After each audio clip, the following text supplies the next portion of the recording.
Mga kababayan,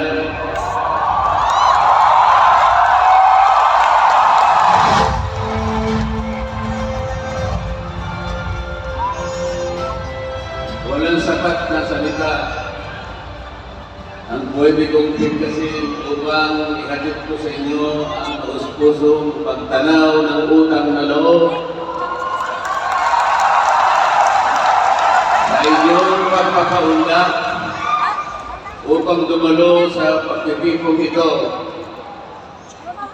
Sa makasaysayan pagtitipong ito, na alam ko pong inintay ninyong lahat. Ito po ang Healing de Avance ni Marcoleta.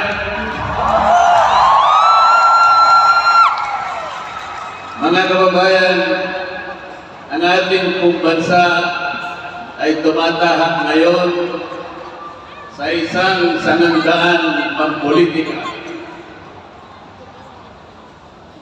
Ang ating pong rule of law at ang due process of law ay nakokompromiso na at hindi na po umiiral sa maraming pagkakataon.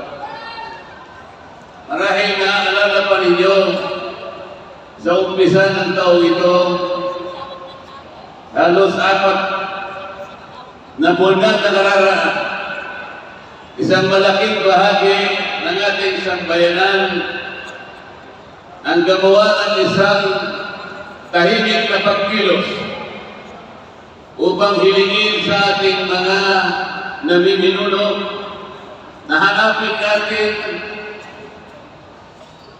ang pagkakaisa at ang kapayapaan sa ating bansa.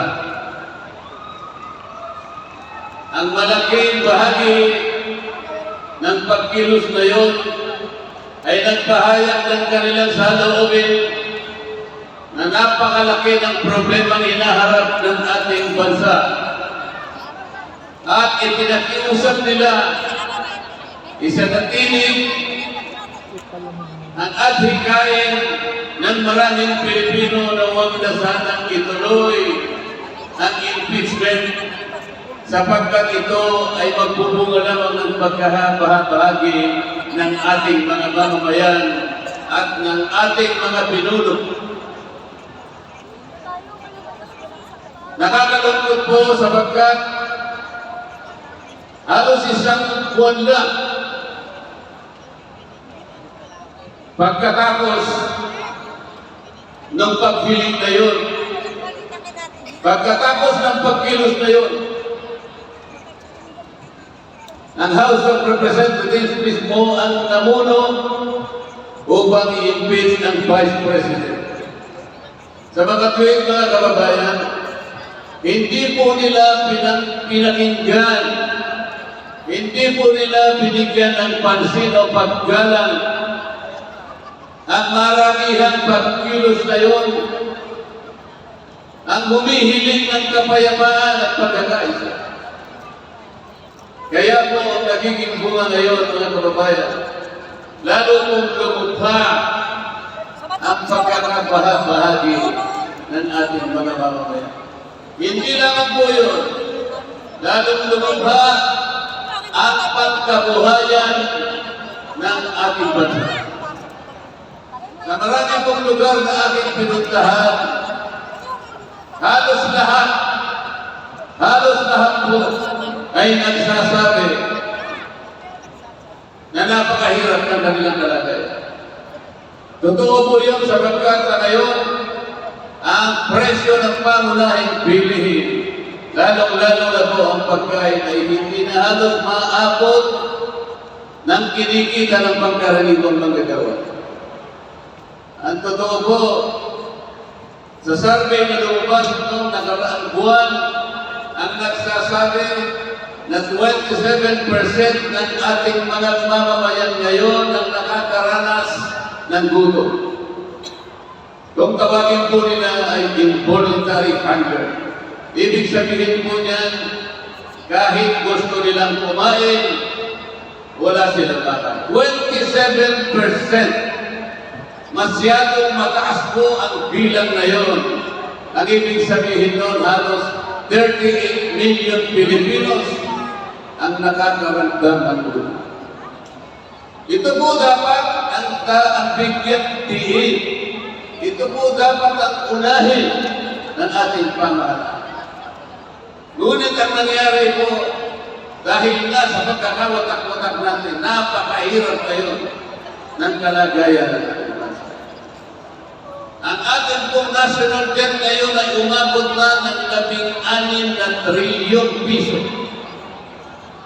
Napakahirap ng kalagayan yan para sa isang bansa, katulad ng Pilipinas. Nagahari pa rin ang corruption ngayon.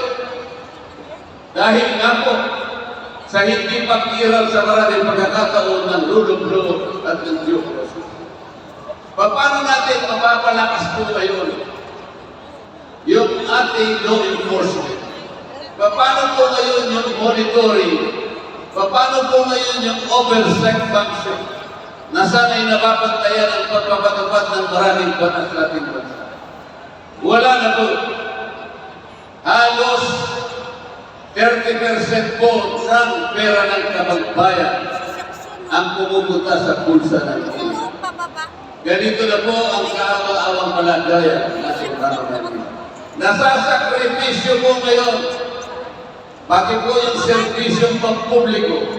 Yung edukasyon po ay sumansat na ang kalidad ng edukasyon.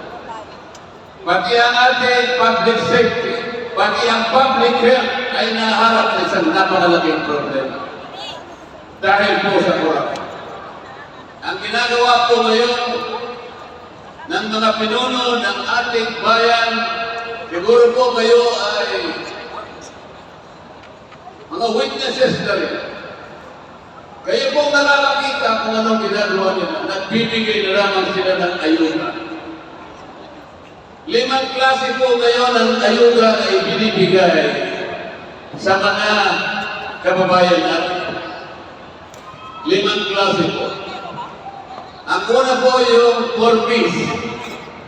Sinundan po yun ng MAIC, sinundan pa ng AIX, ng tubag, at ng AKAP. Alam po ba ninyo kapag susumahin natin ang halaga ng 5 klase ng ayuda na ito na pinamimigay sa ating mga mamamayan, ito po ay aabot ng mahigit 194 billion pesos. Malaking halaga.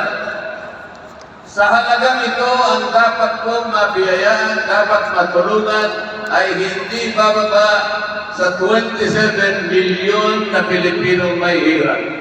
Yun po dapat ang maserbisyuhan. Yung bilang na yun ang dapat maabutan ng ayuda. 27 milyon na mahirap na Pilipino.